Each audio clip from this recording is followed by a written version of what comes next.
Bonjour, bienvenue sur le plateau HR Makers. Aujourd'hui, on parle égalité des chances. Promesse républicaine par excellence. Trop souvent, encore, on estime qu'elle est plutôt de l'ordre du mythe que de la réalité. Mais où en est-on exactement? Comment les entreprises s'engagent et surtout, comment avancer? Pour en parler aujourd'hui, j'ai le grand plaisir d'être accompagnée de 4 invités. Tony Bernard, directeur général d'Impactante. Bonjour Tony. Bonjour. Caroline Courtin, responsable diversité et inclusion chez BNP Paribas. Bonjour Caroline. Bonjour. Chloé Sebag, porte-parole de Diversity Days. Bonjour. Bonjour Elsa. Et Mathilde Boulet, déléguée générale de l'Ascenseur. Bonjour Mathilde, j'ai oublié de préciser du collectif Ascenseur. On va revenir sur ce point-là dans un instant. Vous allez pouvoir nous présenter. Tout à fait. Bonjour Elsa. Pour commencer, Tony, je vais vous laisser la parole pour nous expliquer les 2 études que vous venez de réaliser sur l'égalité des chances, nous les présenter en quelques mots et aussi nous dire pourquoi justement 2 études. Eh bien, pourquoi 2 études? Parce qu'il y a beaucoup à dire sur le sujet. On a voulu, à l'Impactank, se saisir de la question des inégalités en profondeur. Et donc après plus de 20 ans d'action d'acteurs de terrain, comme Diversity Days, comme l'Ascenseur, comme des pionniers, nos quartiers du talent, Mosaïque RH ou d'autres, après plus de 60 ans de littérature académique sur le sujet, on a voulu se poser la question des indicateurs de mesure d'impact. Et donc à la fois des actions portées sur la petite enfance, jusqu'à l'entrée dans le supérieur et jusqu'aux premières expériences du monde du travail. Et donc ça, c'est le premier rapport qui s'appelle « L'école ne peut pas agir seule », qui revient aussi sur les coalitions avec les acteurs associatifs et les entreprises, qui sortira début 2025. Et puis, après ce parcours à l'école et dans l'enseignement supérieur, quand on arrive dans l'entreprise, comment se passe l'évolution de carrière? Et donc c'est le 2e rapport sur l'impact social de la diversité des origines dans les entreprises. Et avec quelle méthode? On a réuni autour de groupes de travail des chercheurs universitaires, des entreprises, des acteurs de l'économie sociale et solidaire et des représentants des pouvoirs publics pour réfléchir à la création de référentiels d'indicateurs communs de mesure d'impact qui visent à réunir tout le monde autour d'indicateurs qui font consensus pour savoir ce qui fonctionne pas, et donc prendre des décisions. Et quand on est responsable d'une politique publique ou d'une politique RSE ou d'inclusion d'entreprise, savoir réorienter une action qui fonctionne moins que ce qu'on l'aurait imaginé, par exemple. Oui, pour rappel, l'Impactank, votre force et votre différenciation par rapport à d'autres associations, c'est vraiment que vous réfléchissez sur la mesure de l'impact.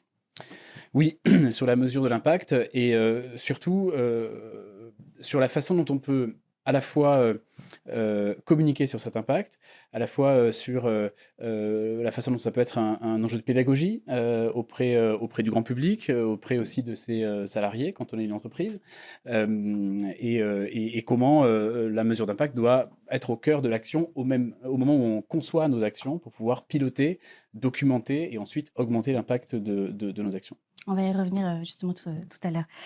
Mathilde, de votre côté, l'Ascenseur travaille depuis de nombreuses années sur ces enjeux d'égalité des chances. Alors peut-être nous représenter rapidement l'Ascenseur et puis aussi nous dire peut-être les freins que vous percevez encore côté entreprise. Oui, alors l'Ascenseur, on existe depuis 5 ans. On est un collectif associatif entièrement dédié à l'égalité des chances. Aujourd'hui, on fédère près d'une centaine d'associations qui toutes luttent contre les inégalités auprès de jeunes qui ont entre 12 et 25-30 ans sur tout ce qui est accès à l'éducation, à la formation, accès à la culture et au sport, accès à l'emploi et à l'entrepreneuriat. Et puis aussi, on valorise l'engagement citoyen des jeunes.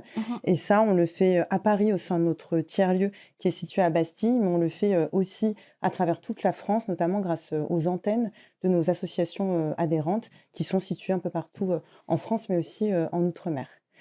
Et ce qu'on constate, nous, au niveau de la mesure de la diversité en entreprise, c'est que les critères qui sont évalués dans la plupart du temps, ça va être le genre, ça va être l'âge, ça va être le handicap, tout simplement parce que ce sont des critères qui sont légaux et qui sont obligatoires, et donc les entreprises sont obligées de les mesurer. En revanche, ils ne vont pas mesurer des critères comme l'orientation sexuelle, l'origine sociale ou l'origine ethnique. Alors, ce sont des données qui sont plus compliquées à avoir, hein, on le sait, mais ce n'est pas des données qui sont impossibles à avoir non plus. Il y a notamment la Fondation Mosaïque qui travaille là-dessus, là-dessus. Et tant qu'on suit les recommandations de la CNIL, on peut réussir à avoir des données. Et c'est notamment ce que recommande la Défenseure des droits.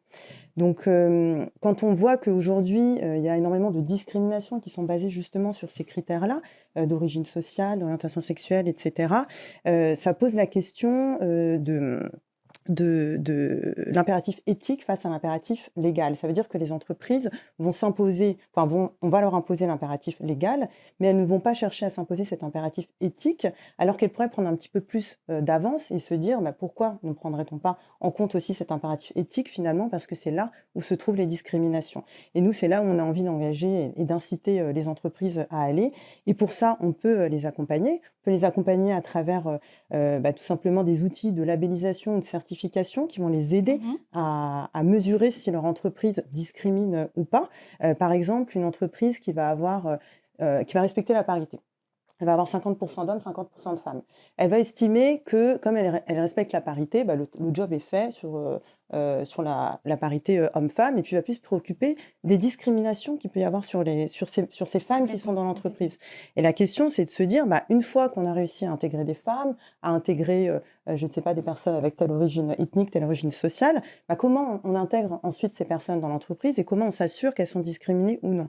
Et ça, c'est un travail aussi que nous, on peut faire avec elles. Les associations ont ce rôle-là d'accompagner les entreprises pour mieux ensuite intégrer les collaborateurs au quotidien, et notamment à travers des formations. Nous, on a une formation à l'ascenseur à l'égalité des chances qui vise à accompagner non seulement les RH, mais aussi les managers, les collaborateurs dans leur quotidien et dans la façon dont ils intègrent les salariés.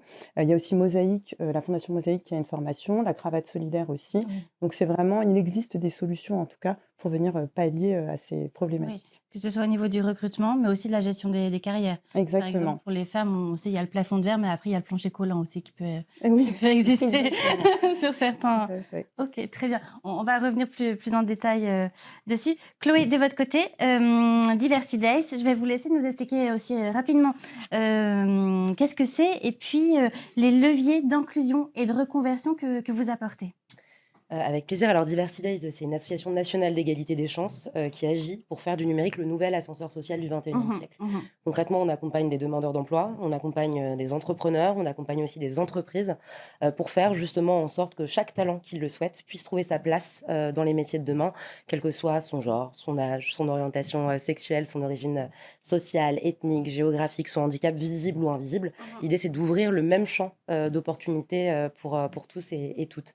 Ce qu'on voit aujourd'hui, c'est que un Français, on avait fait une étude justement sur la mesure de la diversité il y a quelques temps, qui montrait qu'un Français sur deux craint d'être discriminé en entreprise aujourd'hui. J'ai vu passer une étude pas plus tard que ce matin indiquant la même chose 3 ans plus tard. Et si on s'intéresse aussi à certains secteurs, notamment comme le secteur du numérique qui nous connaît pas mal, on voit qu'en fait, notamment dans les startups, il y a 40% des personnes qui tentent d'intégrer l'écosystème qui ont déjà été victimes de discrimination. C'est absolument énorme. Et dans le cadre d'un pays qui est en pleine digitalisation, c'est pas un phénomène nouveau, mais c'est quand même un phénomène qui est présent. Il faut qu'on décide dans quelle société on veut vivre. Est-ce que c'est une société à 2 vitesses ou est-ce que c'est une société où justement on a la possibilité de, quel que soit le lieu d'où l'on vient, quel que soit son niveau d'études, de pouvoir avoir la possibilité de se former, d'aller vers ces métiers-là. Aujourd'hui, on a un programme qui s'appelle Déclic numérique, qu'on a eu l'occasion d'évoquer ensemble, et d'ailleurs j'en avais parlé avec les membres de l'Impact Tank sur la question de la mesure d'impact. Déclic numérique, c'est par exemple un programme qu'on a créé pendant le Covid, qui est rapide, qui est gratuit, qui dure 2 semaines, où on peut découvrir justement les métiers du numérique, commencer une montée en compétences et être mis en relation avec des recruteurs et des formateurs de sa région. C'est un programme avec lequel on a accompagné 13 500 personnes depuis la crise du Covid, où on s'est dit, mais en fait, on ne peut pas rester comme ça. Les métiers du numérique vont prendre une place énorme et il faut que les personnes qui ne viennent pas de grandes écoles puissent y aller. Et donc voilà, c'est un exemple parmi tant d'autres. Mathilde évoquait plein d'autres dispositifs aussi. On a la chance d'avoir plein de dispositifs qui existent en France. Il faut qu'on continue à aller là-dessus pour justement accompagner un maximum de personnes. Et le droit à la reconversion en France, on sait qu'on n'est pas encore les champions à ce niveau-là. Les mobilités sont parfois difficiles. Quels sont les freins peut-être que vous détectez très rapidement comme ça, que ce soit, je pense qu'il y a une co-responsabilité des personnes qui n'ont pas le temps, pas les moyens, mais du côté entreprise aussi, Le plus gros frein qui existerait, ce serait lequel? Alors, je pense que déjà, du côté des candidats, il y en a un. Et parfois, ce qu'on dit chez Diversity Days, c'est qu'on fait aussi de la confiance en soi. En fait, il y a une étape dans Déclic numérique où on déconstruit les stéréotypes sur le numérique pour sortir de l'idée du profil très développeur. Déjà, les métiers du numérique, c'est pas que les développeurs. Et puis, au-delà de ça, c'est pas le profil du développeur comme on l'imaginait il y a 10 ans. Avec Déclic, il y a des profils qui se sont reconvertis à plus de 45 ans, qui sont des femmes et qui aujourd'hui, ça a été vraiment un levier d'empowerment de se dire, bon, en fait, je peux exercer un nouveau métier. Je pense là, par exemple, à un profil, c'est celui de Stéphanie. Elle était avant secrétaire de direction. Aujourd'hui, elle est développeuse et elle s'éclate, en fait.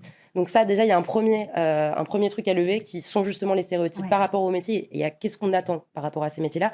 Et puis, il y a un autre frein potentiel à la reconversion, c'est effectivement l'image qu'on a de la reconversion dans les entreprises où on se dit quand on a quelqu'un de plus jeune, bon, c'est de la bonne patte, on arrive, on va former la personne de A à Z. En fait, les personnes en reconversion, elles ont toute une palette de compétences qu'elles ont pu acquérir dans le cadre d'expériences précédentes. Et justement, encore une fois, c'est une question de lever les stéréotypes par rapport à ça et de faire, notamment en alternance, mais je pourrais en parler un petit peu plus tard, de la place à ces profils-là pour qu'ils puissent justement développer l'expérience nécessaire à aller en CDD, en CDI par la suite. Caroline, de votre côté, BNP, on rappelle quand même très rapidement que vous êtes vraiment une des entreprises exemplaires et un peu leader en matière d'inclusion et diversité. Mais justement, pouvez-vous nous rappeler rapidement qui vous êtes et aussi comment est-ce que vous travaillez sur cet enjeu de diversité et inclusion et notamment aussi avec les associations? Alors, d'abord, je pense qu'il faut dire qu'on a effectivement conscience depuis un moment que le sujet de la mixité sociale dans les écoles, le sujet de la diversité en entreprise, c'est des vrais enjeux de citoyenneté et que les entreprises ont un rôle à jouer. Voilà, on a tous un rôle à jouer et l'entreprise en fait partie. Nous, ça fait plus de 20 ans qu'on est engagé dans une politique vraiment très volontariste sur les sujets de diversité et d'inclusion dans notre groupe. D'abord, très simplement parce qu'on est un collectif, un corps social de 180 000 personnes. Donc, c'est un gros collectif qui emploie environ 170 nationalités dans 60 pays. Donc, on a une vraie richesse et la diversité, on est diverse. Voilà, on a déjà cette diversité dans l'entreprise et c'est un collectif qui sert des clients. Donc, c'est important de le dire parce qu'on est là ensemble pour un projet qui est un projet qui est tourné vers nos clients. Et donc, on s'est intéressé beaucoup au sujet de cette diversité, de par la richesse de notre corps social, mais aussi parce que pour attirer les talents, en fait, on a deux types de techniques. Soit on attend, et puis on voit bien ce qui arrive, mais quand on fait ça, on ne s'adresse pas à un bassin d'emploi si large que ça. Et donc, pour vraiment aller chercher les talents partout, parce qu'il y en a partout, il faut effectivement lever les freins, lever les barrières et s'assurer qu'on va élargir en tout cas nos politiques d'accueil pour pouvoir accueillir tous les talents. Il faut aussi les retenir, bien évidemment, mais il faut déjà commencer par les accueillir. Et c'est important parce que dans une entreprise, finalement, les collaborateurs, les collaboratrices, c'est aussi le reflet de la clientèle. Et si on veut être en mesure de comprendre au mieux nos clients, anticiper leurs besoins, en étant représentatif, c'est quand même plus facile. Ouais. Alors, vous m'avez dit comment est-ce qu'on fait ? D'abord, dans toutes les entreprises, ce qui est clé au départ, c'est de mettre en place des processus qui sont non discriminatoires. Le fait d'avoir des entretiens structurés sur des compétences, de travailler les fiches de poste, la sémantique des fiches de poste, j'ai envie de dire, c'est vraiment le b.a.-ba et c'est important de le faire. Mais on travaille aussi pas seul et on travaille avec des associations. Alors, on travaille beaucoup avec le collectif de l'ascenseur et avec les associations qui sont présentes au collectif d'ascenseurs. Et on va travailler de l'accueil de jeunes issus de milieux défavorisés pour des stages de 3e jusqu'à l'embauche de personnes réfugiées. Voilà, ça va être aussi large en termes de panel d'accueil. Et on va travailler avec, évidemment, Mosaïque RH, Télémac, nos quartiers ont du talent. Enfin, voilà, je ne vais pas tous les citer, mais c'est vraiment des associations qui sont très efficaces dans, justement, l'accompagnement du candidat jusqu'à l'entreprise. Alors, nous, dans ce qui va être un frein à l'entrée dans le milieu bancaire, c'est le diplôme. On recrute principalement des Bac+2, Bac+3, bac plus 4, bac plus 5, notamment en France. Et donc, on va aller chercher aussi des jeunes qui n'ont pas de diplôme. On travaille par exemple avec une association qui est formidable, qui s'appelle l'Appel, qui est l'agence pour l'éducation par le sport. Alors, ils font beaucoup de choses par le sport et pour l'éducation, mais avec nous, en fait, ils ont un programme comme acteur de l'inclusion qui, en gros, sélectionne des jeunes qui sont soit peu ou pas diplômés et issus de milieux défavorisés, mais qui ont des compétences qui s'expriment dans le sport. Ces jeunes, ils suivent une formation de 5 semaines, ils ont 1 semaine d'immersion dans l'entreprise, et au bout de cette semaine d'immersion et de ces 5 semaines de formation, ils sont validés, et puis il faut qu'ils eux-mêmes se disent que ça leur plaît et c'est ce qu'ils ont envie de faire, pour un contrat d'alternance. Donc via ce modèle-là, on a à peu près 80 jeunes qui ont été sélectionnés, accompagnés par l'Appel, et il y a quand même 92 qui décrochent un contrat d'alternance au bout de ces 5 plus 1 semaine. Ça veut dire pour eux rentrer à l'école supérieure de banque, obtenir un diplôme certifiant dans les métiers de la clientèle. Donc voilà, ça c'est typiquement un programme qu'on a. On a aussi des collaborateurs qui s'engagent. On a un programme qui s'appelle 1 million d'heures pour aider, qui est un programme de volontariat sur le temps de travail. Donc nos collaborateurs travaillent alors avec, je les ai cités, mais Télémac, Nos Quartiers ont du talent, le collectif Mentorat, il y a la FEV, il y a Proxité, pour accompagner des jeunes dans leur insertion professionnelle, donc de l'école jusqu'à l'entreprise. Ça, ils le font sur le temps de travail, avec là aussi des jeunes, et c'est important de le dire, qui sont sélectionnés par des associations et dont le programme de mentoring est aussi cadré par des associations. Donc c'est vraiment des choses qui sont très structurées. Et donc ces politiques-là, elles sont... on l'espère efficace, et on a hâte de voir le rapport qui va sortir au mois début 2025, parce que effectivement la mesure, et ce qu'a dit Mathilde tout à l'heure est clé. Nous, on avait fait en 2022, on avait participé à une initiative qui avait été lancée par Elisabeth Moreno, qui s'appelle l'index diversité. Elle avait fait appel, elle avait sélectionné une dizaine d'organismes, donc il y avait des entreprises, mais aussi des organismes publics, de la fonction publique. Et en gros, cet index, c'était quoi ? C'était un questionnaire qui avait été travaillé avec la CNIL, pour être sûr qu'on pose les bonnes questions, et qui permettait de mieux mesurer les origines sociales, géographiques et culturelles d'un collectif. Donc nous, on a proposé à nos collaborateurs, qui ont été très enthousiastes, je dois le dire, ça a été une première surprise, de partager des données personnelles pour nous aider à mesurer. Alors évidemment, sur la base du volontariat anonyme, nous, on n'a rien vu sur finalement l'origine sociale de leurs parents, de leurs grands-parents, leurs études.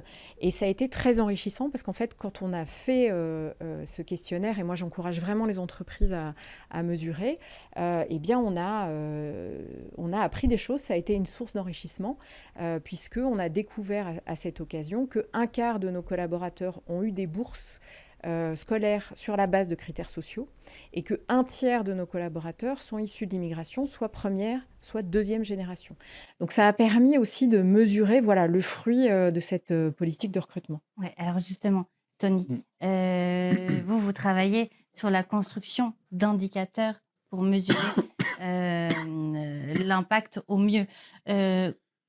En matière d'égalité des chances, qu'est-ce que les études révèlent ? Elles sont terminées début 2025, Ouais. donc il n'y a pas de conclusion Il y a encore définitive. définitive, mais ce que je peux dire de ce que je vois, c'est d'abord du côté de l'école, beaucoup d'actions à la fois publiques et privées, et du monde associatif.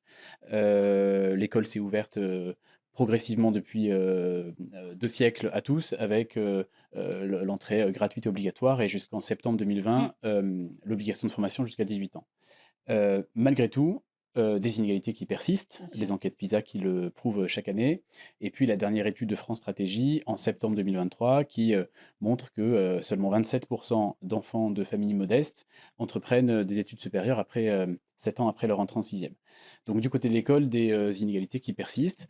Du côté des entreprises, on a analysé les politiques diversité et inclusion de 50 entreprises, dont BNP, et on a, disons, cadré les actions sur 4 temps. D'abord, le premier contact avec le monde de l'entreprise, c'est souvent des forums métiers ou des stages. L'accompagnement à l'employabilité, notamment à travers du mentorat. Le recrutement en tant que tel. Et puis ensuite, l'évolution de carrière. Comment est-ce qu'on s'assure qu'il y ait de la diversité à tous les étages de l'entreprise. Sans surprise, même si les entreprises agissent beaucoup, la plupart interviennent beaucoup sur les 2 premières phases. Mais ce ne sont pas ces 2 premières phases qui changent le visage des entreprises. Avec nos chercheurs, et notamment on a auditionné Laure Bérini, qui est une chercheuse connue sur le sujet au CNRS, on se rend compte en effet que pour changer l'entreprise, il faut pouvoir agir sur le recrutement et sur l'évolution de carrière. Et ensuite, sur la mesure d'impact. Ce qui est intéressant, c'est de se rendre compte que tant dans l'entreprise, et donc je rebondis sur ce que disait Caroline, c'est que tant dans l'entreprise qu'à l'école, il y a des indicateurs qui font consensus. Lorsqu'on permet plus de diversité, plus d'égalité des chances, on construit la confiance en soi, on renforce le bien-être, on permet aussi de connaître davantage les autres. Et puis, la mesure d'impact, elle a révélé aussi que dans l'entreprise, lorsqu'on a des équipes plus diverses et plus incluses, le climat s'apaise. D'accord. Oui, parce que Corinne parlait aussi du côté performance. Je te laisse, je laisse t'en compléter. prie. Performance économique, mais en réalité, il n'y a pas que la performance Oui. économique, il y a aussi une performance sociale. Les études sur la performance économique des équipes plus diverses, elles sont connues, on les cite souvent. Là, ce qui est intéressant, c'est de se rendre compte que à l'école, les dispositifs de mixité sociale qui avaient été lancés il y a quelques années ont été évalués en 2022 au collège, en 2022 par des équipes de chercheurs du LIEP et de l'EHESS, et qui montrent que les effets sur les résultats scolaires sont pas forcément significatifs. En revanche, il y a des impacts très positifs sur la connaissance de l'autre, sur le sentiment de sécurité, sur le climat social au sein de la classe qui s'apaise, et donc, in fine, sur la construction du vivre ensemble. On se rend compte que dans la classe, on construit la citoyenneté de demain, comme dans l'entreprise. Puisque dans le rapport sur l'entreprise, on est en train de construire un référentiel d'indicateurs d'impact qui montre des indicateurs qui sont similaires sur le lien social, sur le vivre ensemble. Et donc, la mesure d'impact, elle est importante pour pouvoir, au sein de l'école et dans l'entreprise, piloter, augmenter. Elle est aussi importante, je crois, pour pouvoir porter des messages. En fait, la santé de notre démocratie, notre vivre ensemble, notre cohésion, elle se construit à l'école avec de la mixité et dans l'entreprise avec plus de diversité. Complètement. Mais demain, pour aller plus loin, pour accélérer, alors je trouve qu'on voit bien la façon dont il est important d'agir ensemble, association, entreprise, école, entreprise aussi certainement, c'est quelque chose à mettre en place. Voilà, demain, vous, comment est-ce que vous allez agir pour aller plus loin? Qu'est-ce qui manque encore un petit peu? Caroline, si vous voulez commencer. Alors moi je dois dire que, on le voit sur beaucoup de sujets, hein. Nous, on est aussi, très impliqués, sur les violences de genre, par exemple, et en fait, les entreprises, elles ont une part à jouer, mais elles ne peuvent pas résoudre toutes seules, et elles n'ont pas cette ambition-là parce que ce n'est pas possible. Donc le fait de travailler en orchestre, de travailler non pas, chacun dans son silo, mais voilà, de se soutenir les uns les autres, de se comprendre aussi, les uns les autres, et de travailler, main dans la main, c'est vraiment, en tout cas, nous, on le voit, une clé de succès. L'ambition peut-être qu'il faut qu'on arrive à avoir tous ensemble, c'est d'augmenter l'échelle. Vous parliez de 13 000 tout à l'heure, personnes formées. Voilà, on a des enjeux qui sont des enjeux aujourd'hui de plus en plus importants en termes de nombre, hein, et c'est peut-être ça l'enjeu de demain. C'est pas forcément de réinventer quelque chose qui aujourd'hui fonctionne bien, c'est comment est-ce qu'on arrive à passer à une échelle qui va être une échelle peut-être beaucoup plus importante pour accélérer cette transformation. Le fait de parler du collectif, ça me fait penser au fait qu'il faut absolument remercier les entreprises qui s'engagent avec nous parce qu'elles nous permettent d'agir. Et au-delà de ça, sur le rôle des entreprises, entreprise, il faut évidemment de l'ouverture d'esprit, il faut de la volonté, mais il faut aussi des moyens. Alors, on voit des groupes comme BNP Paribas le font et y vont à fond et c'est super. Mais il ne faut pas oublier que notre pays, c'est aussi un pays qui est constitué de TPE et de PME. Et il faut voir comment on leur permet d'agir. Quand on parle notamment justement de la question de la mesure en entreprise, bon, déjà, c'est un enjeu qui est absolument essentiel parce que ça permet aussi d'objectiver et de convaincre tout le monde d'aller là-dessus. Mais comment on outille voilà, les dirigeants, les dirigeantes par rapport à ça? Comment on fait aussi, parce qu'aujourd'hui, il y a cet index diversité, mais peut-être il y a aussi l'index EGAPRO, il y a l'index senior, il y a l'index sur le handicap. En fait, il y en a plein. Et donc, en fait, il ne faut pas que ça devienne un sujet de pesanteur, notamment pour les petites entreprises, pour qui c'est impossible, en fait, d'aller faire ça. C'est déjà compliqué pour les grandes, mais alors pour les petites, c'est inimaginable. Donc, comment on réunit tout ça, comment on outille les RH, les dirigeants, les dirigeantes, en leur donnant cette palette d'outils, que ce soit sur la mesure, que ce soit sur la capacité d'aller recruter un petit peu différemment. Et Mosaïque le fait à merveille, qui fait partie du collectif de l'ascenseur. Comment on fait aussi pour avoir justement une politique RH qui permet de garder les personnes en interne et de faire en sorte qu'elles se sentent bien aussi avec leur singularité. Nous, on le fait particulièrement avec les startups. On a créé un mouvement avec la Fondation Mosaïque qui s'appelle Take Your Place, à travers lequel on propose tout cet accompagnement. Mais voilà, l'idée, c'est d'élargir parce qu'on a un maillage économique absolument fantastique en France. Donc l'idée, c'est que les collaborateurs et les collaboratrices qui y rentrent s'y sentent bien. Complètement. Mathilde. Oui, bah déjà, je souscris complètement à ce qui a été dit, autant sur le fait de devoir continuer à faire collectif. Et nous, on va vraiment essayer d'inciter aussi les dynamiques collectives, comme on peut le faire à Paris, mais le faire aussi ensuite dans les territoires et inciter tout ce qui peut être fait un peu partout en France. Et ensuite, sur le sujet de la mesure, nous, ce qu'on a envie de mesurer du côté du collectif de l'ascenseur, c'est comment la jeunesse se sent aujourd'hui dans notre pays, notamment celle qui est en phase d'insertion professionnelle. Et donc là, on lance actuellement un baromètre des inégalités ressenties par la jeunesse. Et en fait, l'idée, c'est on a pas mal d'éléments très factuels sur les inégalités en France. Voilà, on peut mesurer très clairement comment les gens sont insérés, etc. Mais nous, notre question, c'est comment les gens se sentent et comment est-ce que les gens se sentent intégrés ou non. Parce que c'est là-dessus que va justement venir s'implémenter les sujets de confiance en soi, les sujets d'autocensure, etc. Et en fait, on va dire à un jeune, bah voilà, factuellement, bah non, tu es censé t'insérer parce que ceci, cela. Oui, mais lui, il sent les choses autrement. Et c'est là, en fait, qu'on a de la fracture sociale, c'est là qu'on a de la défiance, et c'est là, justement, où on a aussi des doutes démocratiques qui pèsent de plus en plus sur la jeunesse de notre pays et donc sur notre société.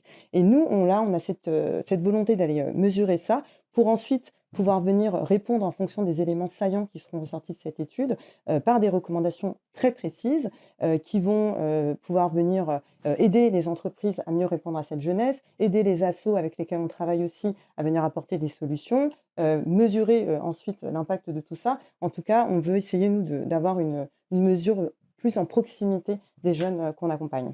Merci. Tony, un dernier mot sur demain et comment aussi éviter la fracture sociale Bah, je rebondis sur ce que Mathilde dit. Je pense qu'elle a raison. Le message, si j'avais un message à faire passer sur les enjeux de la mesure d'impact, c'est de pouvoir mesurer pour éclairer nos décisions, à la fois les décisions des acteurs publics, à la fois les décisions des entreprises, et d'éclairer pour rebâtir la confiance entre les Français et l'entreprise, et entre les Français et l'action publique. Et donc, je souscris à ce que disait Mathilde, parce que la question de la confiance, elle se apporte aussi avec des preuves de l'impact. Merci à vous quatre pour vos engagements et votre courage au quotidien. Merci à vous. On se retrouve tous les lundis sur Be Smart for Change.